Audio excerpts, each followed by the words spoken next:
हम लोगों ने लास्ट टाइम तक डिराइव कर लिया था electric potential due to a point charge का फॉर्मूला, अर्थात एक चार्ज की वजह से एक पॉइंट पर जो पोटेंशियल होता है वो कितना होता है, V is equal to 1/4πε0 Q upon R, जहाँ पे Q होता है रिस्पॉन्सिबल चार्ज, अर्थात जिसकी वजह से हम लोग पोटेंशियल निकाल रहे हैं। R क्या होता है, चार्ज से उस पॉइंट तक का क्या होता है, डिस्टेंस होता है। ठीक है, समझ गए। तो इस फॉर्मूले में, V के फॉर्मूले में हम लोग जो Q का वैल्यू था वो विद साइन रखते हैं। आई बात समझ में। तो एक छोटा सा प्रश्न कर लिया जाए ताकि कंसेप्ट आपका क्लियर हो जाए कि एक सपोज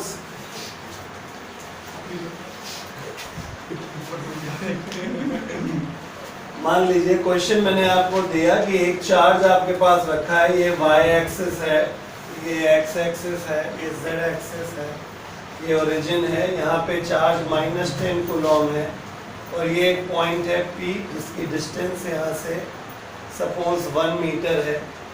ठीक है, तो आपको फाइंड करना है P पॉइंट पर इलेक्ट्रिक पोटेंशियल, ये सवाल है। ठीक है, तो कैसे होगा ये सवाल, सबको पता है कि यहाँ पर P पॉइंट पर अगर पोटेंशियल आ भी सकता है तो केवल पोटेंशियल क्रिएट करने वाला एक ही चार्ज, नहीं समझे, मतलब 1 मीटर एक डिस्टेंस है, लेकिन इस चार्ज की फील्ड कहाँ खत्म होगी, लॉजिक लगाइए, मैं सोल्यूशन पे आ गया हूँ।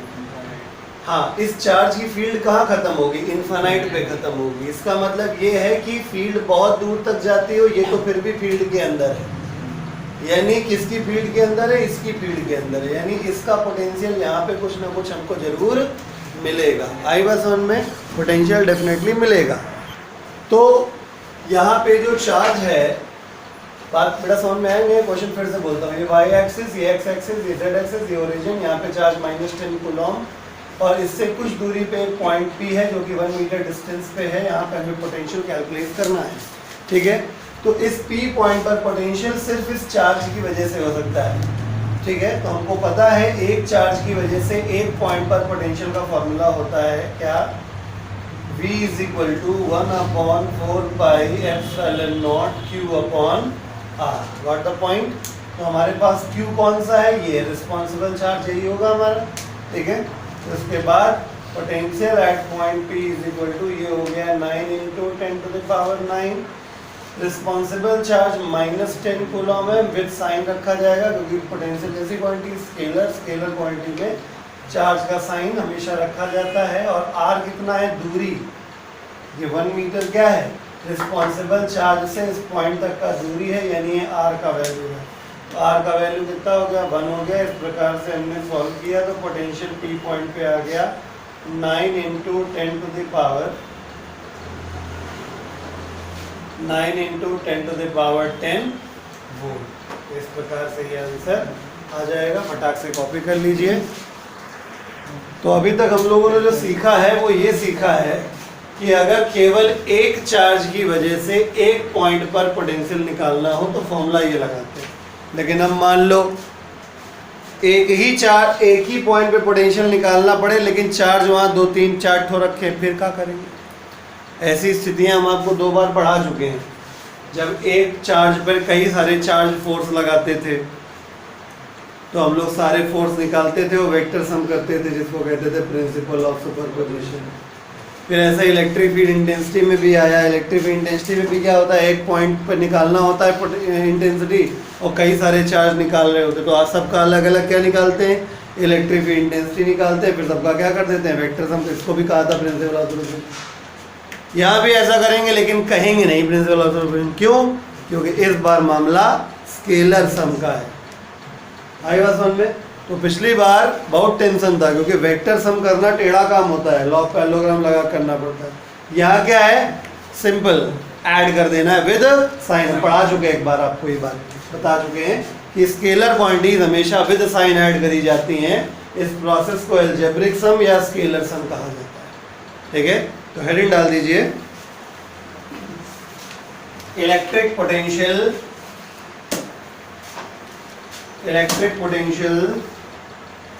at a point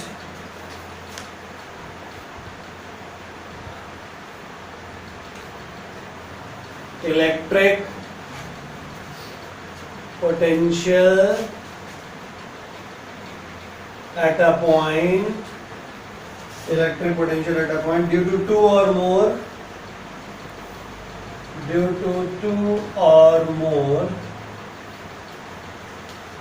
point charges.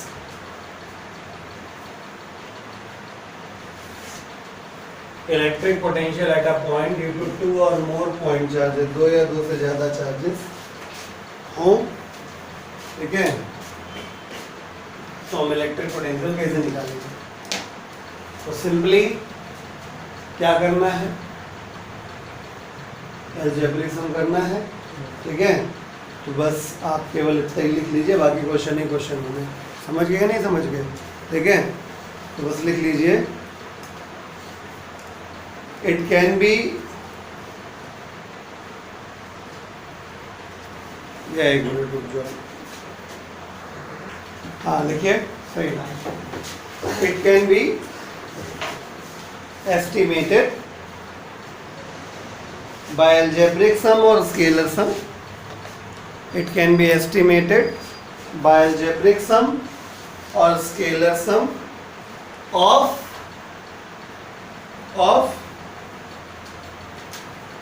all electric potentials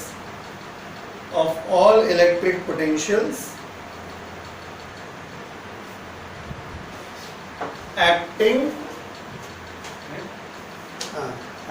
या प्रेजेंट एट दैट पॉइंट, कुछ भी कह लें, ठीक है। यानी उस पॉइंट पर क्या करना है, हम लोगों को सारे चार्जेस की वजह से पोटेंशियल कैलकुलेट करना है और सारे पोटेंशियल का क्या कर देना है, अलजेब्रिक सम कर देना है, ठीक है। अब जैसे एक सवाल है मेरे पास, सवाल बहुत ही चुन्नू सा है कि हमारे पास, इमेजिन करिए ये y एक्सिस है, ये x एक्सिस है, ये z एक्सिस है, ये ओरिजिन है, और यहाँ पे एक स्क्वायर है, ठीक है। Square A B C D 4 vertex हैं। सेंटर ऑफ द स्क्वायर पे निकालना है हमें, O पॉइंट है सेंटर ऑफ द स्क्वायर, ठीक है। स्क्वायर की जो साइड है वो √2 मीटर की है, यानी √2 मीटर ये और √2 मीटर ये हो गया। तो हमें O पॉइंट पर पोटेंशियल कैलकुलेट करना है और आपको दिया गया है चारों चार्ज कॉर्नर्स पे जो चार्ज है, A पे दिया गया है प्लस का 2 × 10⁻⁹ कूलम, ये वाला दिया है प्लस का 1 × 10⁻⁹ कूलम, बी पार्ट जो दिया माइनस का 2 × 10⁻⁹ कूलम, और ये वाला दिया है प्लस का 3 × 10⁻⁹ कूलम, ठीक है। तो हम सोल्यूशन पे आते हैं। सोल्यूशन क्या है कि सबसे पहले आपको आना चाहिए, इसके आपके दिमाग में आना चाहिए इसको करने का तरीका, ठीक है। तरीका क्या है कि हमें एक पॉइंट पर पोटेंशियल निकालना है, लेकिन यहाँ पे आसपास कितने चार्ज मौजूद हैं, 4। पिछले बार क्या था, केवल एक ही चार्ज मौजूद होता था। तो इस सिचुएशन में हमें क्या करना पड़ेगा, चारों चार्ज की वजह से यहाँ पे पोटेंशियल निकालना पड़ेगा, और फिर जब सारे पोटेंशियल आ जाएंगे तो सबको विद साइन ऐड कर देते हैं। विद साइन ऐड करने को ही अलजेब्रिक सम कहा जाता है, ठीक है। तो हम यहाँ पे सॉल्यूशन शुरू कर रहे हैं। सबसे पहले हम लोग निकालेंगे potential at O due to A, ठीक है।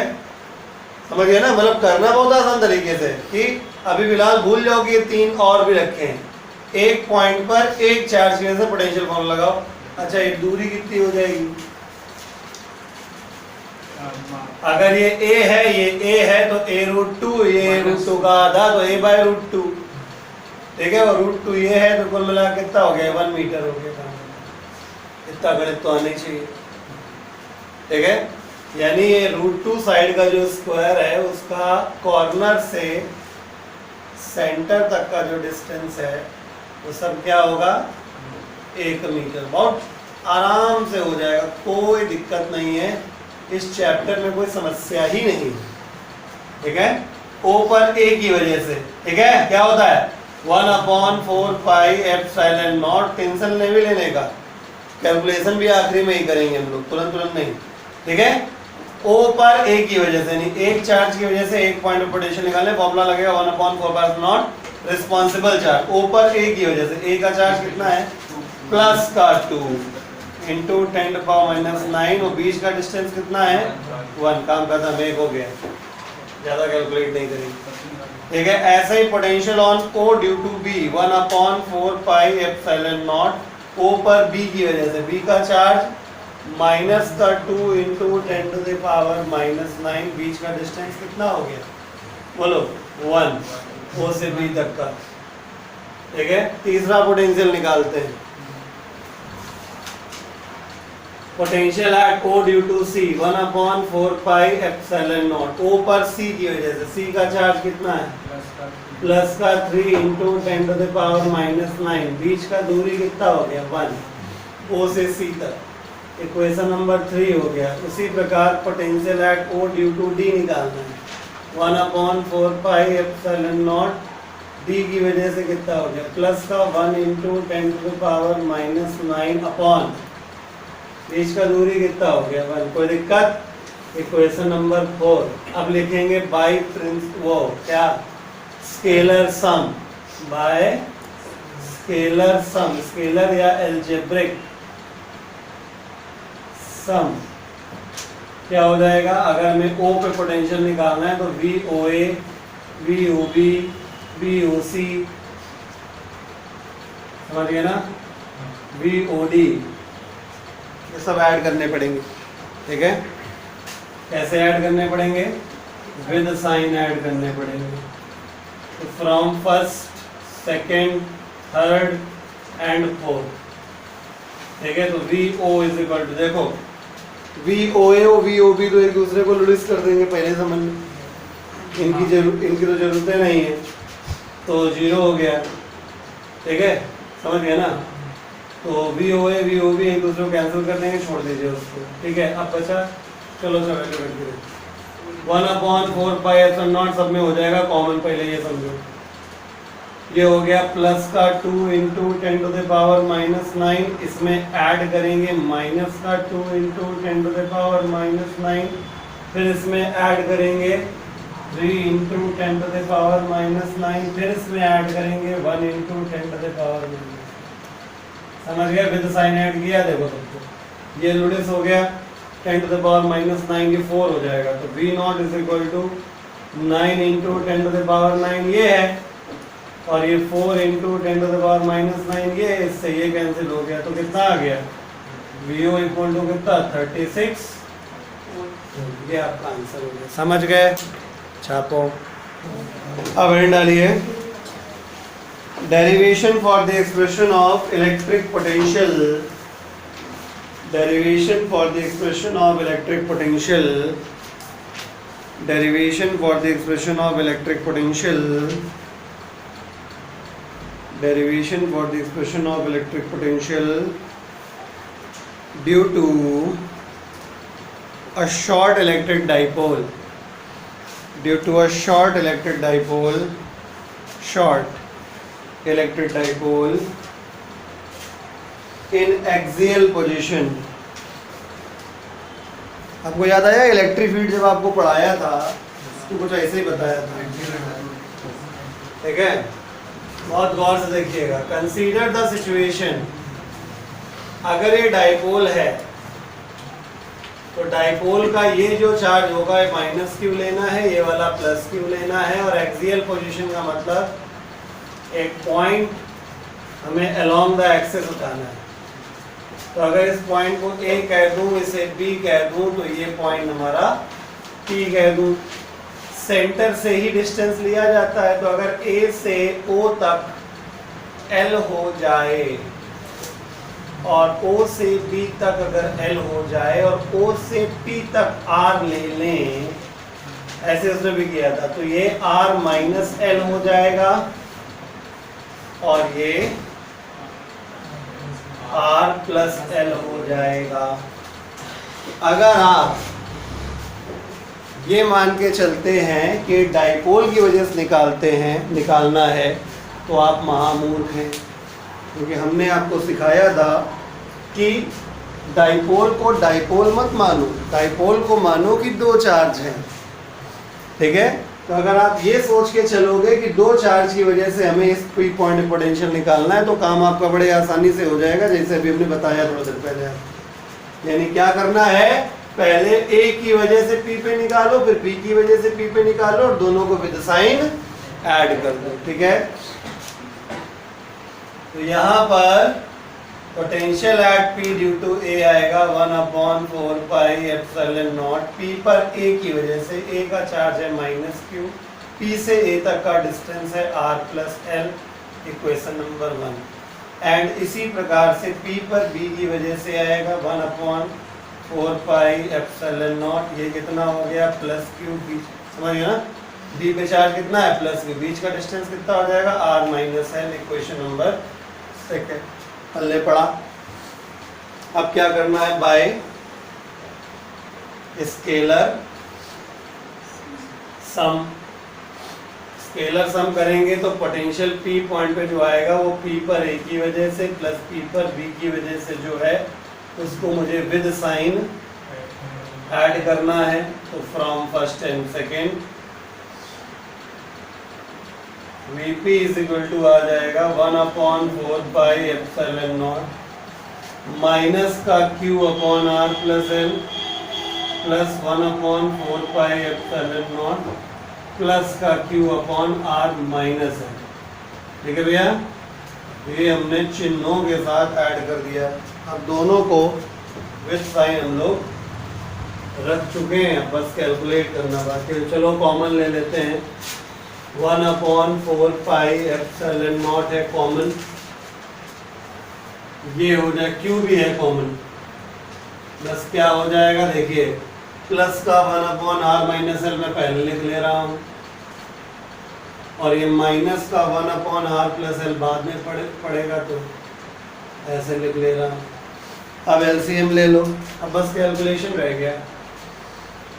Potential at point P is equal to q upon 4 pi epsilon naught. LCM ले लेंगे तो r minus L into R plus L हो जाएगा, क्रॉस मल्टीप्लाई कर देंगे, r plus L minus r minus L हो जाएगा।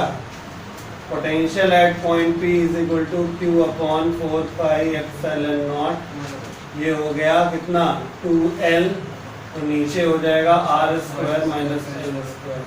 q की q इंटू 2l जो होता है वो p होता है, डाइपोल मोमेंट नहीं होता है। जैसे इसको रखेंगे तो Vp is equal to 1/4 pi epsilon naught p upon r square minus L.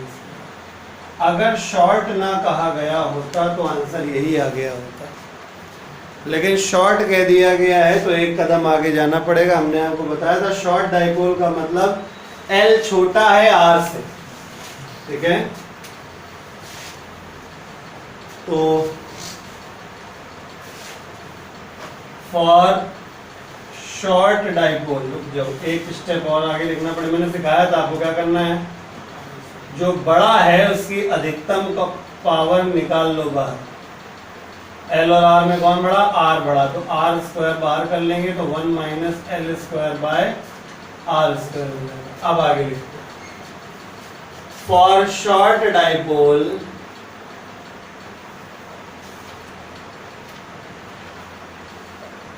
क्योंकि L छोटा है R से तो L स्क्वायर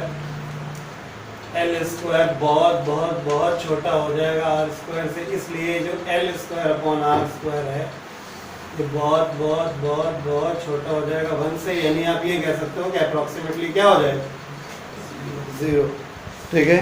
जब ये अप्रोक्सीमेटली 0 हो गया तो हम क्या करेंगे, हेंस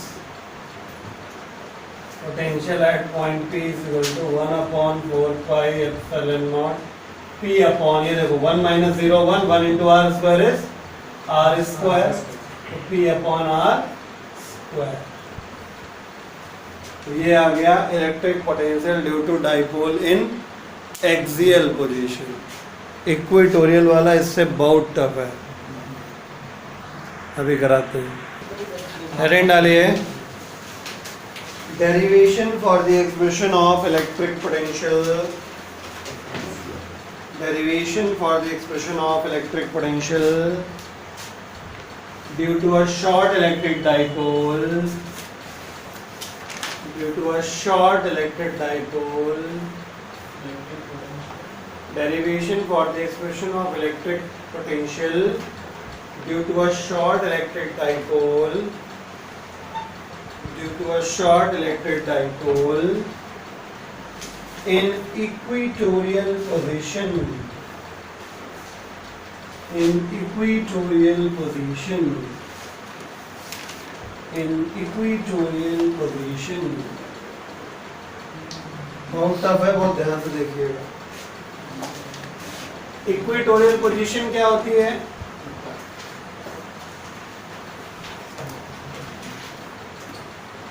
ये है इक्वेटोरियल पोजीशन। इस चार्ज का इस पॉइंट से डिस्टेंस, अगर ये इसको मैं r मान लूं, ये हो जाएगा √r² प्लस l², और ये भी हो जाएगा कितना, क्या, √r² प्लस l², ये हो गया। ठीक है, तो इसमें भी टेक्निक लगनी वही है। हियर इलेक्ट्रिक पोटेंशियल P पर A की वजह से 1/4πε0, P पर A की वजह से A का चार्ज -q है, बीच का distance √r² plus l² and electric potential P पर B की वजह से कितना हो जाएगा, 1/4πε0। P पर B की वजह से B का चार्ज प्लस q है और बीच का डिस्टेंस यहाँ भी √r² plus l²। Equation number second, दोनों आ चुके हैं। क्या कर देंगे, अलजेब्रिक सम, तो बाय स्केलर सम और अलजेब्रिक सम क्या हो जाएगा, हमें P पॉइंट पर पोटेंशियल चाहने के लिए P पर A की वजह से और P पर B की वजह से जो पोटेंशियल्स आएंगे उनको विद साइन, अब तो याद हो गया होगा, विद साइन ऐड करना होगा। तो from first and second equation जब वैल्यू रखेंगे तो Vp इज इक्वल टू आएगा 1/4πε0 माइनस का q upon √r² plus l² plus 1/4πε0 plus का q upon √r² plus l²। ठीक है, और ये दोनों इक्वल एंड अपोजिट हैं, इस वजह से शून्य हो गए और डेरिवेशन खत्म हो गया। इस प्रकार से बहुत टफ वाला डेरिवेशन था।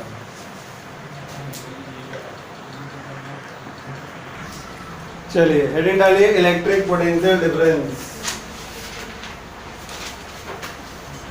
इलेक्ट्रिक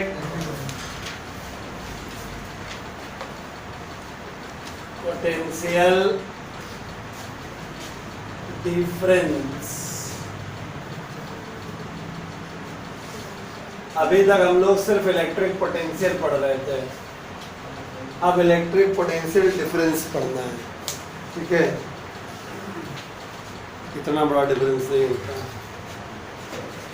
चलिए, तो कंसीडर द सिचुएशन, हालात बहुत आसानी से आप समझ सकते हैं। क्या है कि मान लीजिए ये जो गोला है ये एक इलेक्ट्रिक फील्ड है, इलेक्ट्रिक फील्ड का रीजन है। आप ये मत समझिएगा कि इतना ही बड़ा गोला है, बहुत बड़ा सा एरिया है, उसको एक छोटे से फिगर के तौर पे दिखाया जा रहा है। ये उसके मालिक हैं, यानी सोर्स चार्ज है, O पॉइंट पर है, और यहाँ पे दो बिंदु हैं, ईना और मीना। ठीक है, यानी अगर ये पॉइंट A फॉर ईना और B फॉर मीना है, ठीक है समझ जाइए, तो ऑब्वियसली यहाँ पर कुछ ना कुछ पोटेंशियल होगा A पॉइंट पर O की वजह से होगा भाई, क्योंकि मोहल्ला इनका है। ठीक है, तो यहाँ पे जो पोटेंशियल होगा वो इन्हीं की वजह से होगा। तो B पॉइंट पे भी कुछ ना कुछ पोटेंशियल होगा। इतना तो हम लोग सीख ही गए हैं कि फील्ड के अंदर हर पॉइंट पे कुछ ना कुछ पोटेंशियल तो होता है। ठीक है, फील्ड के अंदर हर पॉइंट पर कुछ ना कुछ पोटेंशियल होता है, और पोटेंशियल किसकी वजह से होता है, उनके आका की वजह से। ठीक है, तो potential at B due to O. तो अगर मैं इन दोनों का डिफरेंस निकाल लूँ तो मुझे ए और बी के बीच के पॉइंट का क्या मिल जाएगा, पोटेंशियल डिफरेंस, यानी V A minus V B कर दें, ठीक है। ओ अंडरस्टूड है ना, हटा दें, ठीक है। तो V A minus V B या V B minus V A कर दें तो क्या मिल जाएगा, हमें पोटेंशियल डिफरेंस मिल जाएगा। समझ गए?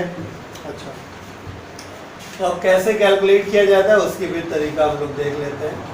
मान लीजिए कैलकुलेट करने के लिए ये तरीका है कि आप एक चार्ज को मूव कराइए ए से बी की तरफ। समझ रहे हैं क्या डिफरेंस आया इलेक्ट्रिक पोटेंशियल और इलेक्ट्रिक पोटेंशियल डिफरेंस में?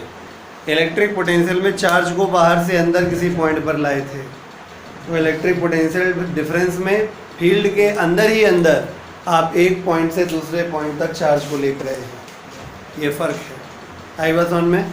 इलेक्ट्रिक पोटेंशियल में चार्ज फील्ड के बाहर से अंदर आता है, तो इसमें चार्ज फील्ड के अंदर ही अंदर एक पॉइंट से दूसरे पॉइंट तक जाता है, ठीक है।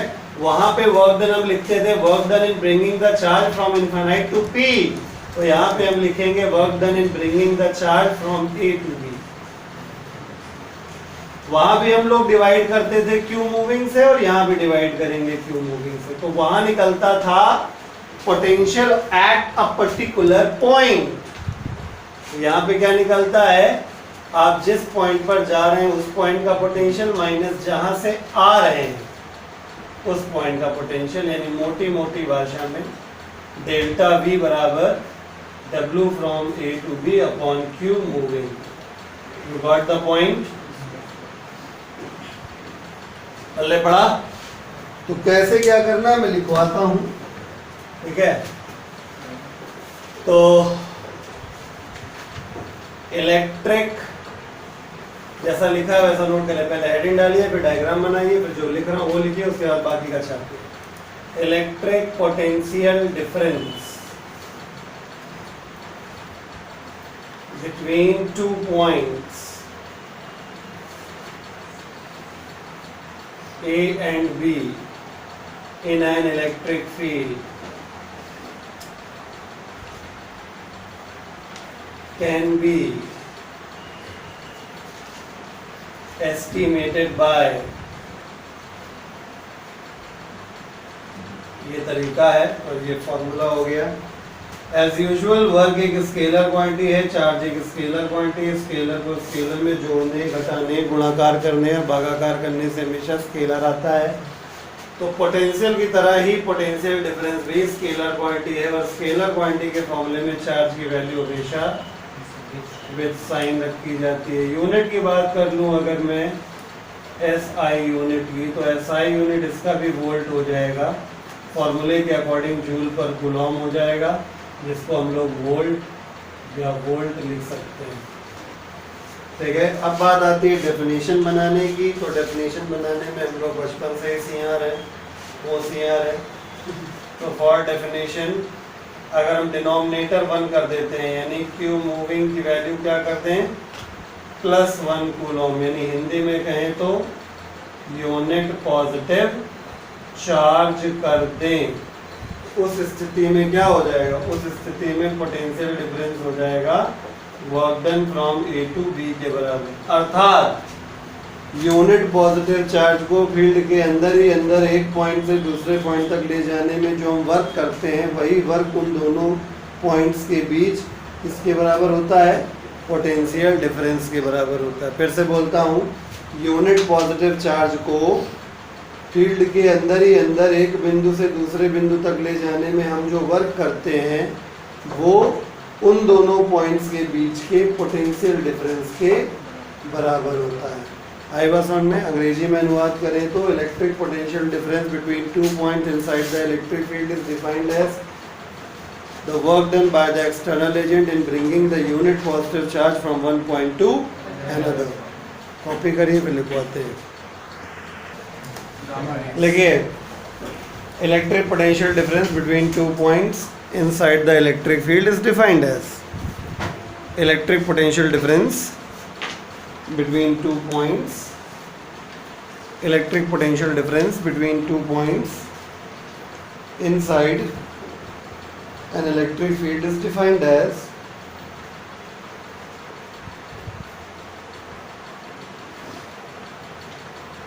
is defined as work done by the external agent,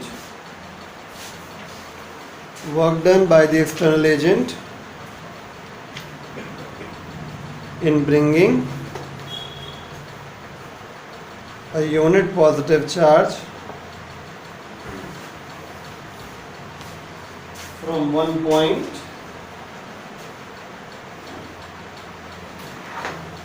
to another.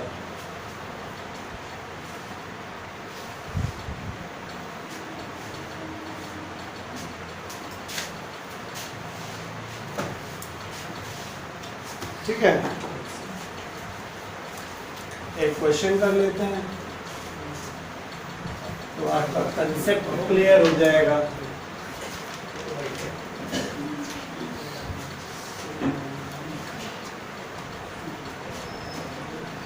तो हमारा फेवरेट, मान लीजिए कि हमारे पास 3 एक्सिस हैं, y axis, x axis, z axis.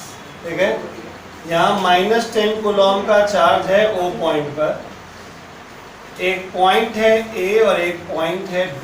A point भी इस O से 10 मीटर की दूरी पे है और B पॉइंट भी इस चार्ज से 10 मीटर की दूरी पे है। एक मूविंग चार्ज आपको दिया गया है जिसको इनफाइनाइट से लाया गया है, वो +1 कूलॉम का है। कहां से कहां तक कैरी किया गया है? A से B तक, मतलब समझ रहे हैं, उस चार्ज को A बिंदु से B बिंदु तक ले जाया गया है। तो आपको A से B तक ले जाने में कितना वर्क करना पड़ा है ये निकालना है। करिए, देखिए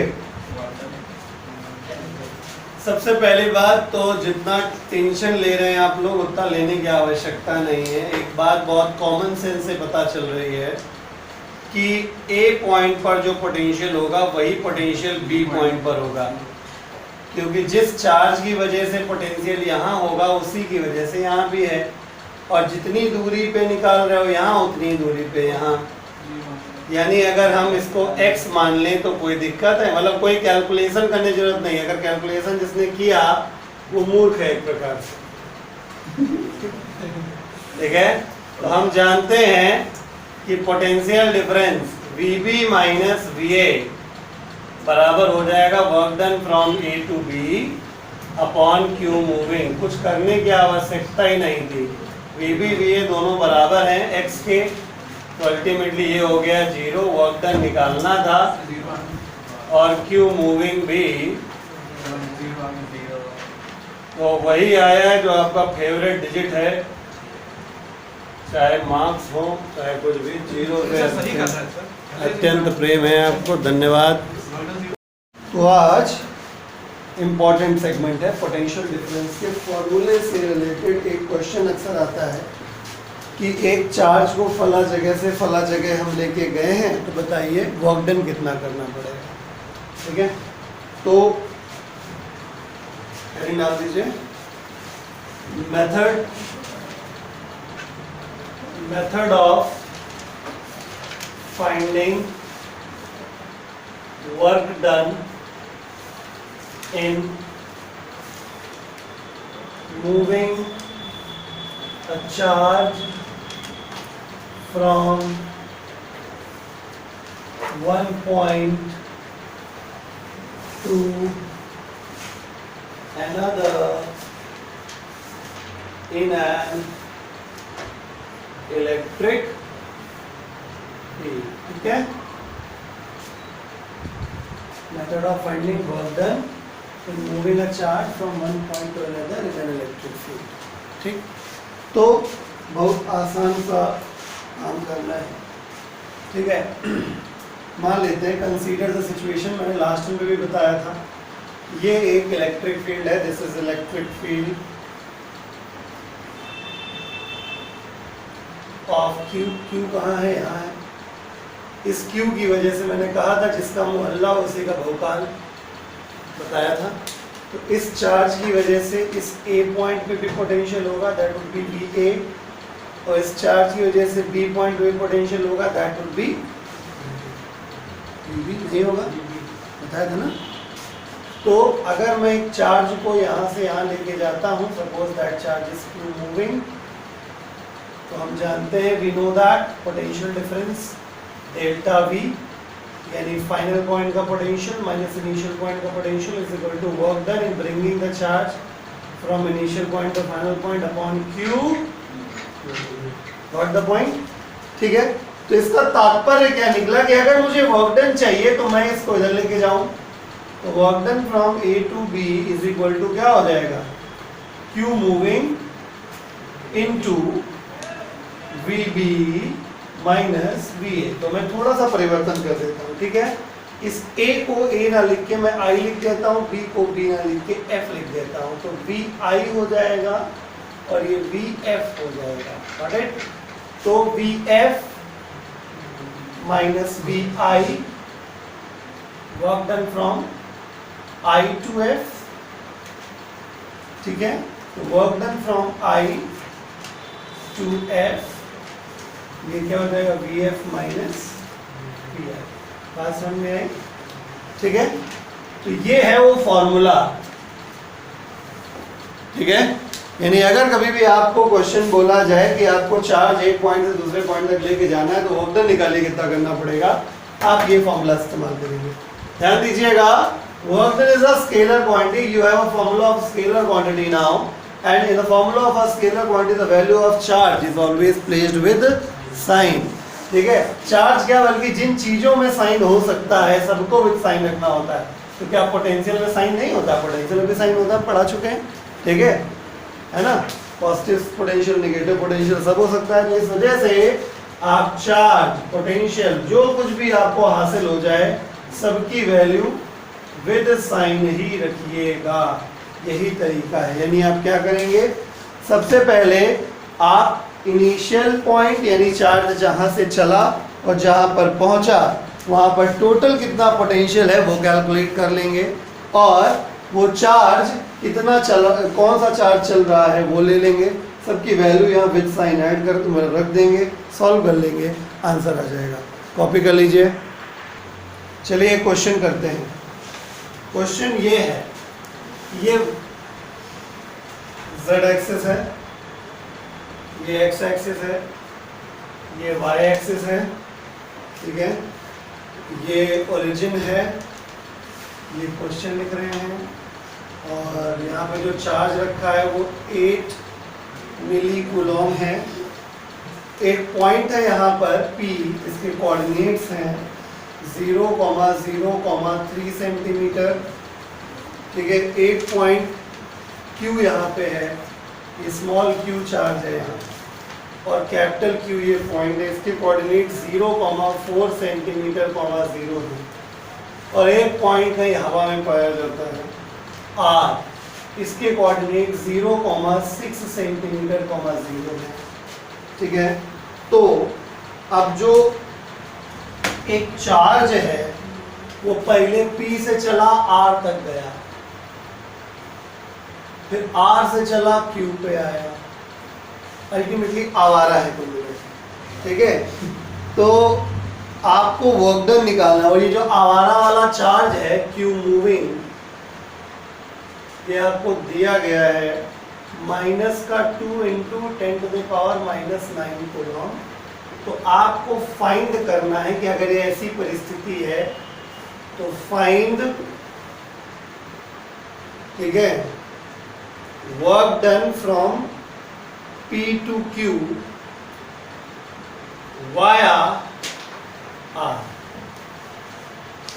होता ना इस ट्यूशन में, ये वाली एक्सप्रेस यहाँ से यहाँ आ रही वाया, ये वाया, ये वाया, ये वाया, मतलब वाया कि दवाई नगर से तो ट्रेन गुजरती, बहुत बढ़िया, ठीक है बेटा। चलिए करिए। चलिए देखिए, इस क्वेश्चन में वाया का कोई मतलब नहीं है, क्योंकि इलेक्ट्रोस्टैटिक फोर्स फील्ड जो होती है वो कंजर्वेटिव फोर्स फील्ड होती है, और कंजर्वेटिव फोर्स फील्ड में वर्क डन पाथ पे डिपेंडेंट नहीं होता है, वो हमेशा इनिशियल और फाइनल पोजीशन पे डिपेंडेंट होता है। इसी वजह से अभी हमने जो फॉर्मूला भी कराया था उसमें देखिए पोटेंशियल इनिशियल और फाइनल का लिया गया था, बीच वाले पॉइंट किसी के नहीं लिया गया, ठीक है। यानी सबसे पहला कदम यहाँ पे होगा कि हम लोग निकालेंगे पोटेंशियल फाइनल पॉइंट पर। हाँ, फाइनल पॉइंट का पोटेंशियल यानी क्यू पॉइंट का पोटेंशियल। क्यू पॉइंट पर पोटेंशियल इसकी वजह से होगा। यहाँ से यहाँ तक का डिस्टेंस कितना हो गया? 4 सेंटीमीटर, 4 इंटू 10⁻² मीटर। एक चार्ज की वजह से एक पॉइंट पर पोटेंशियल का फॉर्मूला क्या होता है? 1/4πε0। इस चार्ज, मैंने क्या कहा, देखिए फील्ड इनकी है, बहुकाल इन्हीं का है, यानी यहाँ भी पोटेंशियल इन्हीं की वजह से होगा और यहाँ भी पोटेंशियल इन्हीं की वजह से होगा। तो यहाँ भी अगर कोई निकालने की सोच रहा था तो भी इसी की वजह से ही होगा, है ना। फिलहाल तो 1/4πε0 रिस्पॉन्सिबल चार्ज हो गया 8 इंटू 10⁻³ मिली, और डिस्टेंस कितना हो गया? 4 इंटू 10⁻²। ये हो गया इक्वेशन नंबर फर्स्ट। प्लस में आएगा इनिशियल पॉइंट का पोटेंशियल यानी पी पॉइंट का पोटेंशियल यानी कि 1/4πε0 रिस्पॉन्सिबल चार्ज 8 इंटू 10⁻³ और बीच का डिस्टेंस कितना हो गया? 3 सेंटीमीटर, 3 इंटू 10⁻² मीटर। ये आ गया, ठीक है। तो ये 3 इंटू 10⁻²। इक्वेशन नंबर क्या हो गया? सेकेंड। अब गुरुजी ने क्या सिखाया है वो लगा दो बस। वर्क डन अगर निकालना है इनिशियल से फाइनल तक जाने के लिए तो हमें क्यू मूविंग में मल्टीप्लाई करना होगा फाइनल पॉइंट के पोटेंशियल माइनस इनिशियल पॉइंट के पोटेंशियल को। तो work done from initial point to final point equal to Q moving जो है वो माइनस का 2 इंटू 10⁻⁹ होगा। फाइनल पॉइंट का पोटेंशियल रख देंगे 1/4πε0 8 into 10⁻³ upon 4 into 10⁻² minus 1/4πε0 8 into 10⁻³ upon 3 into 10⁻²। After super fast calculation answer 1.2 joule आएगा, ठीक है। छाप लीजिए। तो अब हम लोगों को पढ़ना है relation between electric field intensity and electric potential difference. Heading डाल दीजिए, relation between electric field intensity and electric potential difference. Electric potential difference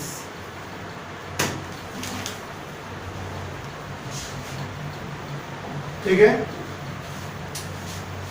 तो क्या रिलेशन, पहले फॉर्मूला डिस्कस कर लेते हैं फिर समझते हैं, ठीक है।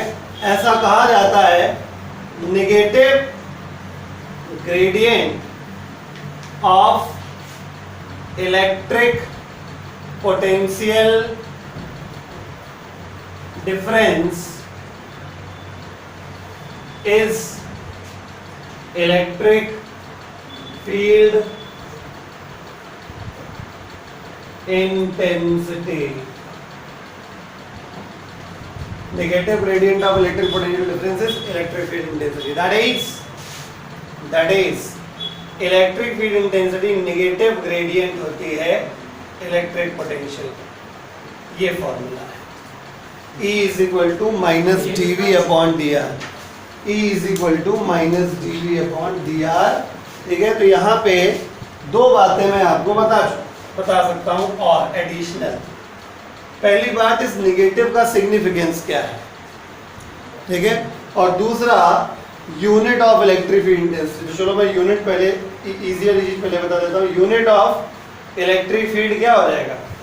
वोल्ट पर मीटर। ग्रेडियंट को जानते हैं ना, किसी भी चीज को लेंथ से डिवाइड किया जाता है तो ग्रेडियंट कहते हैं। फिलहाल आपके लेवल पे आप इतना समझिए, बाकी ग्रेडियंट क्या होता है, कर्ल क्या होता है, डाइवर्जेंस क्या होता है, जब आप बीएससी में जाएंगे या ग्रेजुएशन की कोई भी साइंस क्लास पढ़ेंगे, मैथ्स पढ़ेंगे, तो ये सब आपको पढ़ाया जाएगा, ठीक है। ग्रेडियंट, डाइवर्जेंस, कर्ल, ये सारी चीज़ें अच्छी चीज़ें पढ़ेंगे आप लोग। लेकिन बस दुख भरी बात यही है कि सबका वेक्टर से संबंधित है, ठीक है। और आप सब लोगों का वेक्टर्स के साथ 36 का आंकड़ा है, ठीक है। तो समझिएगा उसको। बाय द वे लास्ट में 36 का आंकड़ा समझाया था, 36 का आंकड़ा क्या होता है, ठीक है, कुछ याद हो चाहे ना याद हो, ये जरूर याद होगा। खैर, तो हम लोग इलेक्ट्रिक फील्ड का यूनिट वोल्ट पर मीटर पहले भी यूज़ कर चुके हैं, पहली बार नहीं है, लेकिन बस मेरा इंटेंशन यही था कि क्यों ये यूनिट वोल्ट पर मीटर लिखा जाता है इलेक्ट्रिक फील्ड इंटेंसिटी का, just on the behalf of this formula. आई बात समझ में। अब बात करते हैं इस निगेटिव साइन की। यहाँ पे निगेटिव साइन इस बात को इंडिकेट करता है कि अगर आप इलेक्ट्रिक फील्ड की दिशा में चले तो पोटेंशियल कम हो जाएगा, ठीक है। ये बात ऐसा नहीं कि आपको पता नहीं है, बस आपने ऑब्जर्व किया नहीं। मैं एग्जांपल देता हूँ। मान लीजिए कि मेरे पास एक बॉडी है जिसका +5 वोल्ट पोटेंशियल है, ठीक है, और दूसरी बॉडी है जिसका -5 वोल्ट पोटेंशियल है, ठीक है। +5 वोल्ट होने का मतलब इस बॉडी पर पॉजिटिव चार्ज है, -5 वोल्ट होने का मतलब इस बॉडी पे नेगेटिव चार्ज है। कोई दिक्कत? सबको पता है इलेक्ट्रिक फील्ड की जो डायरेक्शन होती है वो प्लस से माइनस की तरफ होती है, ठीक। पॉजिटिव पे पोटेंशियल जो होता है उसे हाई पोटेंशियल माना जाता है, ठीक है। पॉजिटिव पोटेंशियल हाई पोटेंशियल माना जाता है। पोटेंशियल के मामले में प्लस और माइनस का मतलब होता है हाई और लो, ठीक है। प्लस मतलब हाई पोटेंशियल और माइनस मतलब लो पोटेंशियल है, दोनों 5 वोल्ट, लेकिन ये हाई माना जाएगा और ये लो पोटेंशियल माना जाएगा, मतलब होता ही है। हाई बात समझ में, ठीक है। तो आप खुद ही देख पा रहे हो कि जब हम लोग इलेक्ट्रिक फील्ड के अलॉन्ग चल रहे हैं तो बेसिकली हम लोग हाई पोटेंशियल से लो पोटेंशियल की तरफ जा रहे हैं। नहीं समझिए, समझ गए? तो ये चीज आप जानते हैं बट आपने इतना सोचा नहीं, ऑब्जर्व नहीं किया, है ना, ठीक है। तो here negative sign indicates that, negative sign indicates that if we move in the direction of electric field intensity, then electric potential decreases, electric potential कम हो जाए, ठीक है। अब इसका डेरिवेशन भी करना है, पहले इतना नोट कर लीजिए फिर डेरिवेशन करते हैं। चलिए डेराइव कर देते हैं।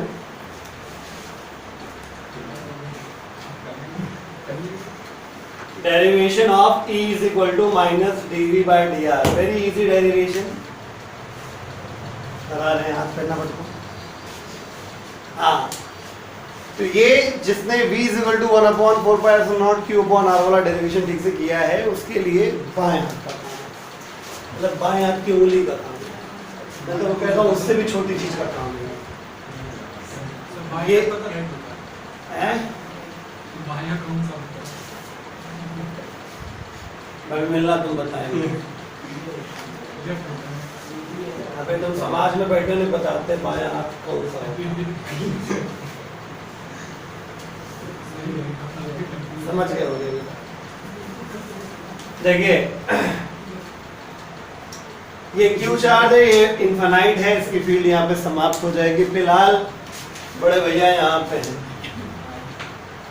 समझते हो ना, क्यू मूविंग, और ये हौले हौले सरकाए जा रहे हैं, और इनको ऐसा सरकाना है कि अपोजिट डायरेक्शन में इलेक्ट्रिक फील्ड, फोर्स फील्ड, मतलब इलेक्ट्रिक फोर्स और हमारा फोर्स ऐसा लगे ताकि ये दोनों आपस में इक्वल एंड अपोजिट हो। तो ये चीज़ तभी संभव है जब एक्सटर्नल फोर्स और इलेक्ट्रोस्टैटिक फोर्स इक्वल भी हो और अपोजिट डायरेक्शन में, ठीक है। लेकिन वर्क डन तो हमारे हिसाब से देखा जाता है, तो हम लोग जो एंगल डिसाइड करते हैं वो एफ एक्सटर्नल और डी एक्स के हिसाब से डिसाइड करते हैं। एफ एक्सटर्नल भी इधर ही है, डी एक्स भी इधर ही है, तो यहाँ पे थीटा कितना हो गया 0 डिग्री, ठीक। तो धीरे धीरे सरक रहा है तो धीरे धीरे वर्क हुआ, है ना। तो हियर बहुत छोटा सा डेरिवेशन है, थोड़ा सा वर्क जो हमने किया dw बराबर क्या हो जाएगा, एफ एक्सटर्नल डॉट dx या dr व्हाटएवर हो गया। ये r है ना, r के साथ चल रहा है, थोड़ा थोड़ा सरक रहा है तो dr सरक रहा है, तो f डॉट dr हो गया। तो इसको जब हम वैल्यू ये वाली रखेंगे, dw is equal to minus का fe डॉट dr, ओपन कर देते हैं, dw is equal to minus fe into dr into cos कितना हो जाएगा 0, कॉस 0 की वैल्यू 1 होता है ना। फील्ड में रखे चार्ज पर फोर्स का फॉर्मूला ये यहाँ लिखते हैं, F बराबर QE, नहीं होता है क्या? फील्ड में रखे चार्ज पर फोर्स का फॉर्मूला चिल्ला ज्ञात करवाया था। ये चार्ज कहाँ है इस समय? फील्ड के अंदर, इनफाइनाइट दूर है। देखो अगर ये यहाँ पे है तो फील्ड के अंदर, तो फील्ड के अंदर अगर कोई चार्ज रखा है तो चार्ज फॉर्मूला क्या होता है? Q into E। Q कौन सा लिखना पड़ेगा? Q मूविंग, इनका नाम है वही Chinappa Kattappa, Q into E हो गया। आओ करते हैं, dw बराबर minus Q moving into E into dr, बात समझ में आई? जरा dw अपॉन Q मूविंग कर लो, बस हो गया डेरिवेशन। आप समझ नहीं पा रहे, भोले हैं आप, बराबर माइनस का E dr हो गया। Work done upon charge, potential difference होता है dv, यही है देवी माइनस का E इंटू dr। अब इसको नीचे ले आओ, तो माइनस का dv अपॉन dr बराबर क्या हो गया? यही तो लाना था, समझ गए? छापिए, क्वेश्चन लिखिए। If the electric potential is constant throughout a given region, ISC year 1997 का क्वेश्चन है, कर लेना चाहिए आप लोगों को। If the electric potential is constant throughout a given region of space, comma, what can you say about electric field in that region? What can you say about electric field in that region? देखिए भैया यहाँ नई नई research हो गई, लोगों ने question किया पॉज के दौरान। देखिए अकॉर्डिंग टू क्वेश्चन कहा गया पोटेंशियल है कांस्टेंट, ठीक है, differentiating both side dv upon dr, तो इधर डिफरेंशिएशन करोगे तो dv अपॉन dr हो जाएगा, इधर डिफरेंशिएशन करोगे तो d by dr of constant, constant का differentiation 0, dv upon dr minus e होता है, यानी माइनस e 0 हो गया, यानी इलेक्ट्रिक फील्ड इंटेंसिटी 0 हो गई। तो आंसर हुआ that is electric field intensity 0 कहाँ होती है? या तो जहाँ पे इलेक्ट्रिक फील्ड ना हो, या तो इन्फिनिटी हो, मतलब इन्फिनिटी है या बात एक ही हो गई, अल्टीमेटली वहाँ पे इलेक्ट्रिक फील्ड नहीं है। That is there is no electric field, कोई इलेक्ट्रिक फील्ड नहीं। सर अगर इसको इन्फिनिटी टर्म्स में लिखेंगे तो क्या लिखेंगे? नहीं लिखेंगे, क्योंकि बात तो वही है ना, इन्फिनिटी पे भी तो इलेक्ट्रिक फील्ड 0 ही होती है। चलिए अब हम लोग वेद पुराण की बात करेंगे, ठीक है? वेद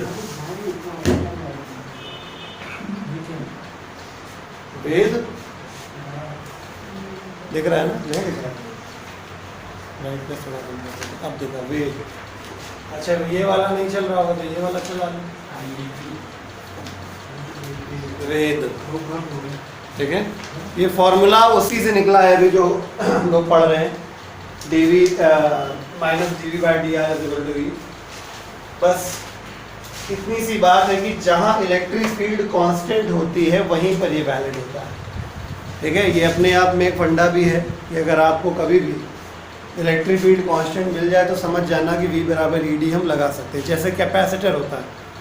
अगला टॉपिक हमारा जो आएगा अभी second half of the chapter, या चैप्टर नंबर 4 न्यूटन के हिसाब से, तो कैपेसिटर की दो प्लेट्स के बीच में इलेक्ट्रिक फील्ड यूनिफॉर्म होती है। इस वजह से हम लोग कैपेसिटर के केस में हमेशा वेद लगा सकते हैं, V बराबर ED लगा सकते हैं, ठीक है? ये कैसे आया ये हमारा इंटरेस्ट का पॉइंट नहीं है, क्योंकि इसका डेरिवेशन करना भी नहीं है, चाहे तो कर सकते हैं, ठीक है। तो अच्छा लिख लो, अच्छा करा लेंगे। साइड डालिए, relation between electric potential difference, यहाँ पे जो V लिखा है ना वो एक्चुअली पोटेंशियल डिफरेंस होता है। V बराबर ED में जो V है वो बेसिकली पोटेंशियल डिफरेंस होता है, इसलिए मैं हेडिंग में क्लियर लिखवा दे रहा हूँ। Relation between electric potential difference V and electric field intensity E for a uniform electric field, for a uniform electric field, ठीक है। तो हम जानते हैं क्या होता है, माइनस का dV by dr is equal to E। तो dV is equal to minus का E dr, इसको कहते हैं वेरिएबल सेपरेबल कर देना। फिर दोनों तरफ integrating both side, integrating both side, तो इंटीग्रेशन कर लेते हैं V1 से लेके V2 तक dV का, और इंटीग्रेशन R1 से लेके R2 तक कर देते हैं माइनस का E dr का, क्योंकि इलेक्ट्रिक फील्ड कांस्टेंट है इस वजह से बाहर आ जाएगा। तो dV का इंटीग्रेशन हो गया V कहां से कहां तक, V1 से V2 तक, माइनस E बाहर है, dr का इंटीग्रेशन R हो जाएगा R1 से R2 तक, upper limit minus lower limit, V2 minus V1 बराबर माइनस का E इन ब्रैकेट, ये हो गया R2 और ये हो गया R1, ठीक है। तो अगर मैं इस V2 माइनस V1 को V लिख दूं और R2 माइनस R1 को R लिख दूं, तो V बराबर क्या हो जाएगा, या एक काम कर लेते हैं, माइनस का अंदर मल्टीप्लाई कर लेते हैं पहले, तो ज्यादा सही रहेगा, अच्छा लगने लगेगा।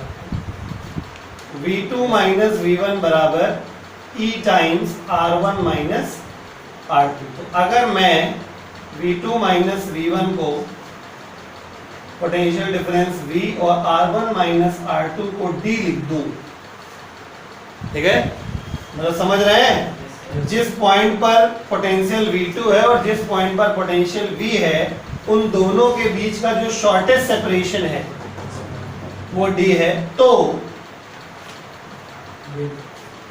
V बराबर क्या बन जाएगा, ED। आप समझे नहीं इस बात को, हल्के में ले लिए, आप अभी समझाते हैं, अभी हम आपको समझाते हैं। देखिए एग्जांपल दे रहा हूं, ये यूनिफॉर्म इलेक्ट्रिक फील्ड है। यूनिफॉर्म इलेक्ट्रिक फील्ड में लाइंस पैरेलल, स्ट्रेट और इक्वी स्पेस्ड होती है। अगर ये पॉइंट A है,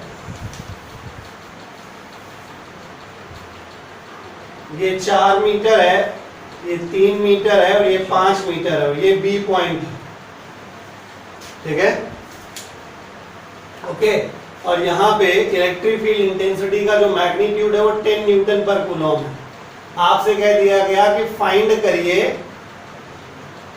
ठीक है, VA माइनस VB, ठीक है, क्लियर, ओके। तो सबसे पहली बात, सबसे पहली और आवश्यक बात यह कि इलेक्ट्रिक फील्ड है यूनिफॉर्म, यानी क्या लग जाएगा, V बराबर ED लग जाएगा, नंबर 1, ठीक है। यहाँ पे जो V हमें लेना है वो VA माइनस VB, बहुत ध्यान से देखिएगा, VA माइनस VB बराबर E इंटू D, ठीक है। अब यहाँ प्लस लिखना है कि माइनस, ये भी डिसाइड करना होता है, कारण है क्योंकि अगर इस क्वेश्चन में VA माइनस VB पूछा गया है तो A पॉइंट हाई पोटेंशियल का पॉइंट है और B पॉइंट लो पोटेंशियल का पॉइंट है। आपको मैंने बताया, ये नहीं कि ऊंचा लिखा नीचा लिखा। इलेक्ट्रिक फील्ड जिधर से चलती है तो हाई से लो चलती है, तो A वाला पॉइंट हाई पोटेंशियल पे है और आगे के पॉइंट लो पोटेंशियल पे है। इसका मतलब ये है कि अगर VA माइनस VB करोगे तो आंसर किस में आएगा, प्लस में आएगा। अगर यही सवाल VB माइनस VA किया जाता तो आप माइनस में लिखते।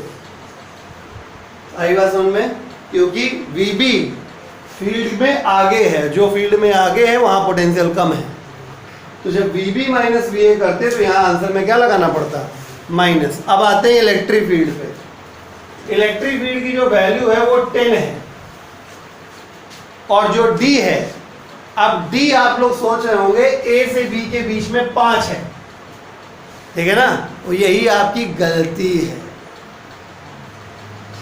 ठीक है। ये D लिया जाएगा 4।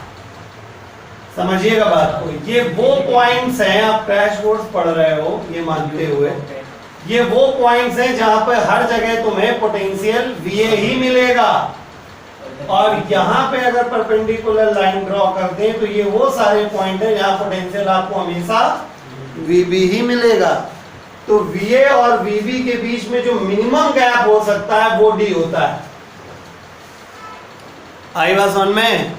यानी कि अगर आपको A और B के बीच का गैप लेना है तो बेसिकली आपको A और B के बीच का गैप नहीं लेना होता है, आपको गैप लेना होता है दोनों V कहां पे है। तो आप एक लाइन उस पॉइंट से क्रॉस करते हुए परपेंडिकुलर ड्रॉ करेंगे फील्ड के, एक लाइन यहां से ड्रॉ करेंगे, तो आपको उनके बीच का मिनिमम गैप दिखाई देगा 4 मीटर। आई बात समझ में? तो D यहां पे लिया जाएगा 4 मीटर और अल्टीमेटली आंसर आ जाएगा प्लस का 40। पल्ले पड़ा V बराबर E इंटू D। इतना भी आसान नहीं जितना हम समझ रहे हैं। आई बात समझ में? ठीक है। वैसे भाई तो बहुत आसानी से लगाया जाता है इसको, लेकिन इसकी हमने टेक्निकलिटी आपको बताई है, ठीक है, कि V बराबर ED कब लगता है? जब इलेक्ट्रिक फील्ड यूनिफॉर्म होती है। दूसरा, V बराबर ED में V बेसिकली पोटेंशियल डिफरेंस होता है। इस वजह से जब भी V की वैल्यू निकाली जाती है तो सबसे पहले ये देखना चाहिए कि आंसर प्लस में आने वाला है या माइनस में, क्योंकि आपको जो पोटेंशियल डिफरेंस पूछा गया है अगर वो हाई माइनस लो पूछा गया है तो आंसर प्लस का ED हो जाएगा, और अगर लो माइनस हाई पूछा गया है तो यही माइनस का ED। मतलब यही आंसर अगर मैं VB माइनस VA पूछता तो अभी आंसर -40 वोल्ट रखा होता, ठीक है। इसकी तीसरी टेक्निकलिटी ये है कि V बराबर ED वाले में D जो होता है वो जिन दो पॉइंट्स के बीच में हम निकाल रहे हैं उनके बीच का मिनिमम डिस्टेंस कह लो, या वो distance which is along the direction of electric field. आई बात समझ में? जो along the direction of electric field, ठीक है। इस प्रकार से ये हो जाएगा। आज इतना ही, अगले टर्न पे आगे बढ़ेंगे।